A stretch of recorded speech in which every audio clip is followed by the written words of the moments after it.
जो इंतकामी कार्रवाई हो रही है, मैं समझता हूँ कि इस किस्म की इंतकामी कार्रवाई से न हम डरते हैं न हम पीछे हटेंगे।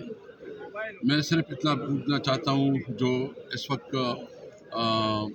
जो हुकूमत है जिसके पास इख्तियार है, क्या वो इस मुल्क में एक फ्री एंड फेयर इलेक्शन चाहते हैं? क्या वो मुल्क में लेवल प्लेइंग फील्ड देना चाहते हैं? तो ये देख ले, पूरी दुनिया देख लेगी। अगर ये इलेक्शन नहीं बल्कि ये नॉमिनेशन हो रही है, ये सिलेक्शन प्लस है, ये सिलेक्शन प्लस है। अगर इस किस्म का इलेक्शन हो जाए तो कौन मानेगा? न दुनिया मानेगी न इस मुल्क की आवाम मानेंगे। हमें लेवल प्लेइंग फील्ड चाहिए। हम बिल्कुल किसी से जो हमारे खिलाफ केसेस हैं, हम केसेस का दिफा करेंगे कानूनी तौर पर। हम केसेस से नहीं डरते, लेकिन जिस तरह हमारी पार्टी को हरास किया जा रहा है, जिस तरह हमारे साथ जुल्म हो रहा है, जिस तरह हमारे साथ अछूतों का सलूक हो रहा है, ये काबिल मज़म्मत है।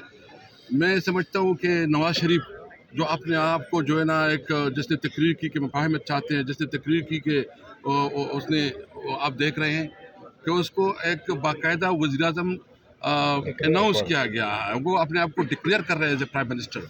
इस तरह की इलेक्शन की क्या क्रेडिबिलिटी होगी? अगर वो प्राइम मिनिस्टर बनता है तो वो प्राइम मिनिस्टर कौन मानेगा? इस प्राइम मिनिस्टर को ज़रूरत इस बात की कि मुल्क में फ्री एंड फेयर इलेक्शन हो, आवाम फैसला करे। तो आवाम ने फैसला करना है। अगर आवाम ने फैसला नहीं करना है तो फिर इलेक्शन की क्या ज़रूरत है?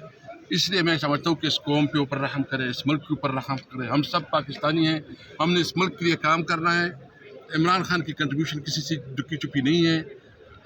इंशाअल्लाह ताला मैं अपने लोगों को ये बावर करना चाहता हूँ कि हम पाकिस्तान के लिए, इस मुल्क के लिए और कानून की हुक्मरानी के लिए अपनी जद्दोजहद जारी रखेंगे।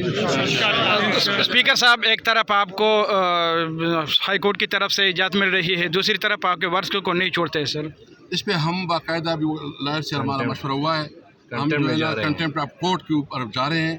और मैं यहाँ जो हमारा डिस्ट्रिक्ट इंतज़ामिया है, मैं उसको सिर्फ इतना कहना चाहता हूँ कि हर चीज़ का अपना अपना वक्त होता है। कम अज़ कम अपने आप को कानून के अंदर रहते हुए जो ना आप जो कर सकते करें, कानून से मारवा कोई काम ना करें। Thank you sir.